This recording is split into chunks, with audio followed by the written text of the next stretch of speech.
today, mate? What a steamer. These are all phrases once uttered by Australia's famous wildlife warrior, Steve Irwin. Steve Irwin lived a very unique life and he used his experiences to promote wildlife conservation.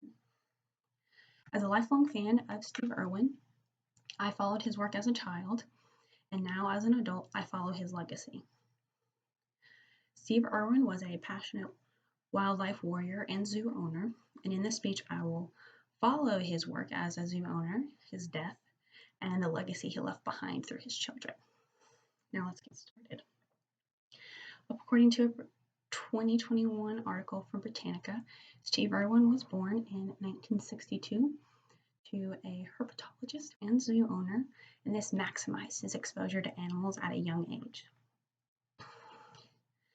In 1991, Steve took over management of his father's zoo, and then later that year met his wife, Terry Irwin. After gaining popularity as a television wildlife personality, Steve changed the name of his zoo now to the famous Australia Zoo and expanded from 4 acres to 16 acres, and then again later on to 80 acres. Steve also founded a private wildlife refuge along with the Wildlife Warrior Worldwide, which focuses on the promotion of wildlife conservation, education, and rehabilitation. Sadly, Steve's time was cut short because in September of 2006, Steve passed away after he was struck in the heart by a stingray and was unable to seek medical attention in time. Steve passed away while he was filming the documentary, The Ocean's Deadliest in the Great Barrier Reef. And after his passing, his TV series was picked up and broadcasted in over 100 countries, maximizing his message.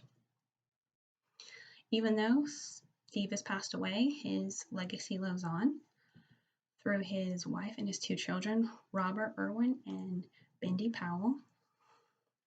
A 2018 USA Today article reports that both Robert and Bindi share in their father's passion for wildlife conservation and now star in their own TV series promoting wildlife conservation. In 2018, Time magazine reports that Steve Irwin was honored and awarded with a star on the Hollywood Walk of Fame, once again promoting his mission. Now that my speech has drawn to a close, it's important to note that Steve's mission is not. Steve lived a very interesting and colorful life, and he used that to promote his message. Now, I think the perfect way to end this speech and to sum up Steve's message is using his words. And that would be, the message is simple: love and conserve wildlife. Thank you.